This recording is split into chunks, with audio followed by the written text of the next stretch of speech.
Is this going to help us open the North Atlantic? And if so, when could we potentially see that happening? Yes, absolutely. This is a great first step in the direction of opening travel, North Atlantic or otherwise. But as we discussed before, it really depends on governments accepting the tests. And there are two really critical conditions here. Number one, how reliable are those tests?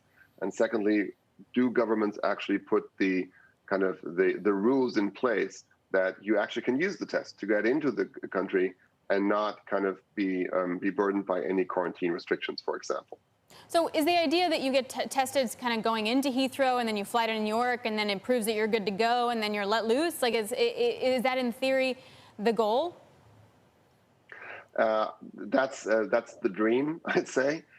What's more likely is that actually it makes more sense to test you on the way out of the airport, quite honestly. We've seen several proposals in the industry calling for kind of testing at point of disembarkation, so where you arrive. Most likely, if we're talking about the transatlantic air bridge, so there's the project American and BA are working on to link JFK and Heathrow, which would call for testing on both sides, so going into the airport and coming out of the airport, and then you're let loose. But of course, you would still be faced with the general restrictions that exist for the population wherever you're going to.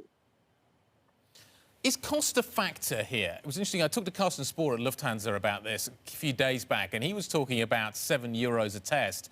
This is going to cost 80.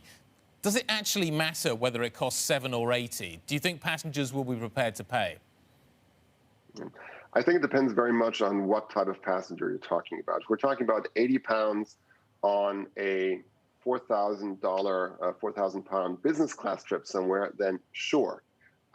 If we're talking about £80 on a, £15 Ryanair flight to Palma de Mallorca, maybe not. And so I think Carsten's absolutely right.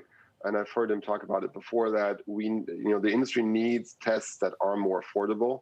£80 is a great first step, especially if it's now a LAMP test, which goes a lot faster. And we think about the Abbott tests as well, that's a lot cheaper. So I think there is hope we will get to rapid tests that are maybe not single digit, but much closer to 10, 20 pounds in the end, which would enable this to be more or reach or be beneficial to more passengers. Well, I guess my question is it possible the airlines only care about that business class passenger that just spent £4,500 buying a business class ticket? I mean, are they really going to miss the traveler going for weekend visits? I mean, is that what they're trying to do specifically with this because it's so important to their business?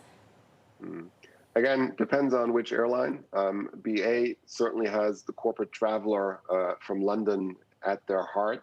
But to be quite honest, leisure travelers are the ones keeping airlines flying right now, and no airline can afford to overlook any piece of demand out there.